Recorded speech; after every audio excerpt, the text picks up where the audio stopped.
যে Yes, mission complete. Thank you.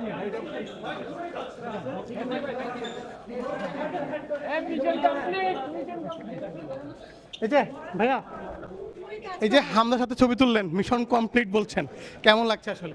ভাই কি বলবো, আলহামদুলিল্লাহ, সবার আগে আল্লাহকে থ্যাঙ্কস জানাবো। তারপর ছবিটা ভাই ঘোলা উঠছে, কিন্তু আল্লাহর কাছে ধন্যবাদ যে ছবিটা তুলতে পারছি।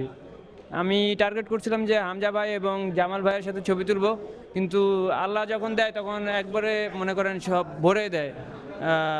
আমি সাথে মুরসালিন ভাই, আজকে কার কার সাথে ছবি তুলেছেন এবং কেমন লাগছে? জামাল ভাই, মুরসালিন ভাই এবং হচ্ছে গিয়ে হামজা ভাই সাথে ছবি তুলছি। আলহামদুলিল্লাহ ভালো লাগছে। এই যে জামাল ভাইয়ের সাথে ছবি তুলছি, মুরসালিন ভাইয়ের সাথে ছবি তুলছি, এরপর হচ্ছে গিয়ে আর এখন হচ্ছে গিয়ে হামজা ভাইয়ের সাথে, কিন্তু ছবিটা ক্লিয়ার হয়নি। এই যে ছবি তোলার পরে যখন বললেন মিশন কমপ্লিট, হ্যাঁ কমপ্লিট ভাই, আসলে আমি কাল বিকাল থেকে ভাবতেছি যে আমার হঠাৎ করে মনে পড়লো যে হামজা ভাই মানে পুরা ফুল বাংলাদেশ টিম এই হোটেলে ওঠার কথা। তো আমি ভাবলাম যে আচ্ছা ইন্টারকন্টিনেন্টালে যাই, ওইখানে যাই শুনলাম যে না, এই হোটেলে নাকি ম্যাক্সিমাম প্লেয়ার উঠে। তো আসলাম, আসার পর দেখি যে হ্যাঁ এখানে খোঁজ নিয়ে জানলাম যে এখানে উঠে। তো তারপর আমি প্রায় 7 ঘন্টা ধরে এখানে দাঁড়া আছি।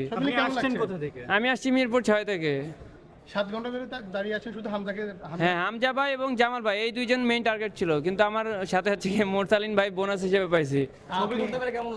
অনেক অনেক অনেক ভালো। একটু আবার বলতেন একটু যে ইয়েস, মিশন কমপ্লিট। খেলা দেখতে যাবেন কিনা? খেলা ভাই এখন ভাগ্য খারাপ, টিকিট তো পাইনি। ভারত ম্যাচ, আপনার ছবিগুলো যদি দেখেন অবশ্যই অবশ্যই।